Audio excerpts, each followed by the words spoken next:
আসসালামু আলাইকুম।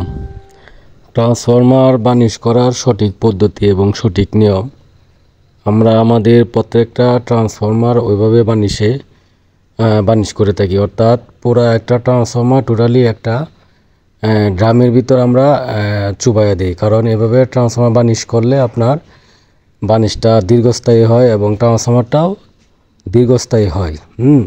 এরপরে আমরা যে বানিশটা করতেছি এটা হচ্ছে আমাদের সাদা বার্নিশ।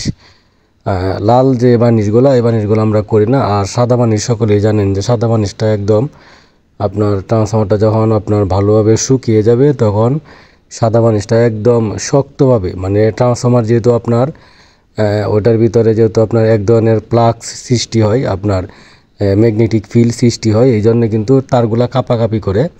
যদি আমরা সাদা বার্নিশগুলো করি তাহলে আমাদের তারগুলা কাঁপাকাঁপি করে না এবং ট্রান্সফরমারগুলো অনেক দীর্ঘস্থায়ী হয় এবং ভালো হয়। এটাই হচ্ছে ট্রান্সফরমার বার্নিশ করার সঠিক পদ্ধতি।